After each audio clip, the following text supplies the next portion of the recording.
സെവൻറ്റീനിലെ main വോക്കലിസ്റ്റാണ് D K. D കെയുടെ real name Lee Sok മിൻ എന്നാണ്. ഡി കെയുടെ മറ്റൊരു പേരാണ് ഡോക്യോ. ഫെബ്രുവരി 18, 1997 ബർത്ത്ഡേ. സൗത്ത് കൊറിയയിലെ ഗ്യോങ്കിഡോയിലാണ് ജനിച്ചത്. 70-ലെ സബ് യൂണിറ്റായ ബൂസോക്സോണിൻ്റെ ലീഡറാണ് ഡി കെ. ഡി കെയുടെ നിക് നെയിംസ് ആണ് മിസ്റ്റർ ഹാർട്ട്, സോൺസോക്ക് ടോക്ക്, റോക്ക് സ്റ്റാർ, ഇന്റേണൽ വോയിസ് തുടങ്ങിയവ. വെർണോണുമായിട്ട് സെയിം ബർത്ത്ഡേ ആണ് ഡി കെ ഷെയർ ചെയ്യുന്നത്. ദ ഗ്രേറ്റ് സെഡ്യൂസർ എന്ന ഡ്രാമയുടെ OST പാടിയത് ഡി കെ ആണ്. 2019 ഡി കെ ആക്ട് ചെയ്ത ഒരു കൊറിയൻ മ്യൂസിക്കൽ ആണ് സ്കാലിബർ. ഡി കെയുടെ വോയിസ് പവർഫുൾ ആൻഡ് സോൾഫുൾ ആണ്. ഡി കെ 70-ൻ്റെ മെയിൻ വോക്കലിസ്റ്റ് എന്നാണ് അറിയപ്പെടുന്നത്. 70-ൽ വരുന്നതിന് മുമ്പ് ഡി കെ 4 വർഷം ട്രെയിനിങ് എടുത്തിട്ടുണ്ട്. അതുപോലെ തന്നെ 70-ന് വേണ്ടി ഒരുപാട് സോങ്സ് ഒക്കെ എഴുതിയിട്ടുണ്ട്.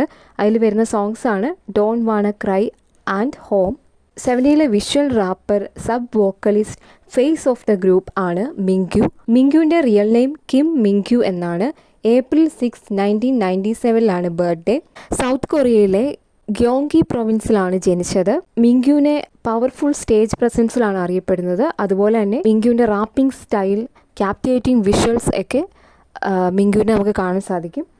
70-ലെ തുടക്കത്തിൽ വോക്കലിസ്റ്റ് ആയിട്ടാണ് മിങ്ക്യു ട്രെയിനിങ് എടുത്തത്. പിന്നീട് റാപ്പിംഗ് സെക്ഷനിലേക്ക് മാറുകയായിരുന്നു. 70-ലെ ഒരുപാട് ഹിറ്റ് സോങ്സിൻ്റെ ക്രിയേഷൻ്റെ ഭാഗമായിട്ടുണ്ട് Mingyu, including Mansae, pretty you, don't wanna cry.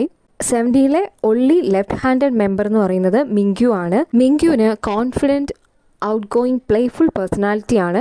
70-ൻ്റെ adore you എന്ന സോങ്ങിലൂടെ 2015 ഗ്രൂപ്പിലേക്ക് ആദ്യമായി ഡെബ്യൂട്ട് ചെയ്തത്. മിങ്ക്യുവിൻ്റെ ഐക്കോണിക് ഫാഷൻ സ്റ്റൈലിലും ഫേമസ് ആണ്.